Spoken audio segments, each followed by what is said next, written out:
Post-World War II America was, like most decades, a difficult time for women.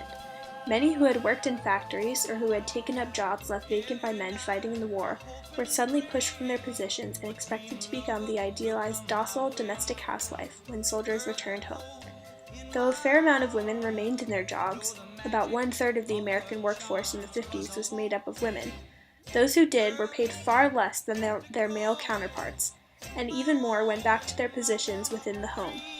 Men's growing fear that women would attempt to gain more power due to their elevated roles during the war resulted in a greater emphasis on women's stereotypical gender roles.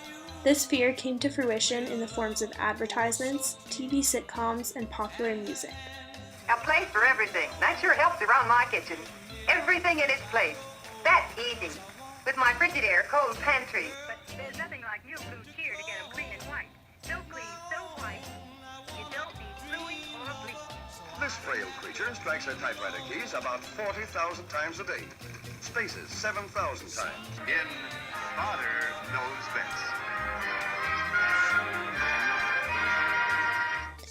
The teeny bopper subculture that originated during this time found its main participation among young teenage girls.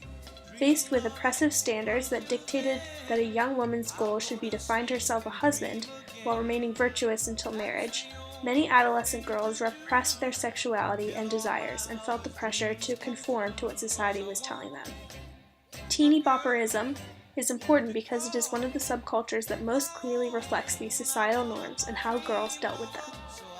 Teeny boppers were devoted fans of teen idols, which were mainly white young men. Among the most popular were Frankie Avalon, Paul Anka, Ricky Nelson, and Bobby Darin. These crooners were generally clean-cut and maintained good boy images. They sang of innocent courtship of young women, hand-holding, and often eventual marriage to the object of their desires. And they called it puppy love. Oh, I guess they'll never know how a young heart really feels and why I love her so. Their romantic songs allowed their fans to fantasize about relationships with their contemporaries without having to deal with expectations or pressures from their partners. In a way, these idols loved their fans without asking for anything in return, other than loyalty and financial support. The teen idols whose music was involved with the teeny bopper subculture were a prime example of how teenage girls in the 1950s were influenced by gender norms and expectations. Because saving one's virginity until marriage was valued, these girls found other ways, i.e. longing after unobtainable and therefore harmless men, to express sexuality. In abiding by these rules by participating in this subculture, these girls were also perpetuating gender roles placed upon them. Girls in the 1950s who spent time outside or on the streets were seen as promiscuous and unsavory.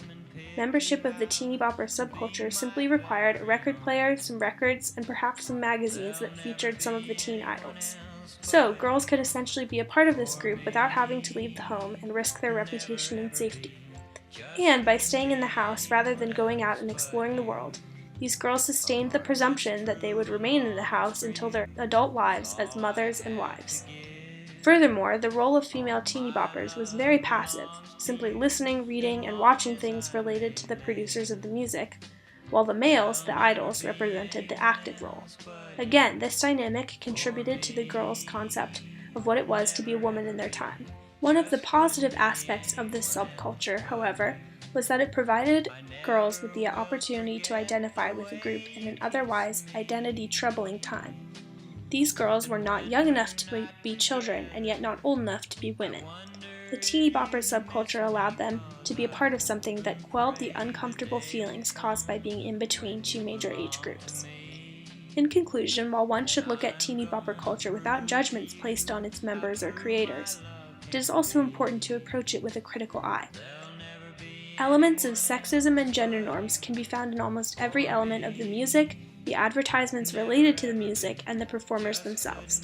The subculture reflected the expectations placed upon young women of the 50s, and also provided them with an outlet for a multitude of attitudes and feelings.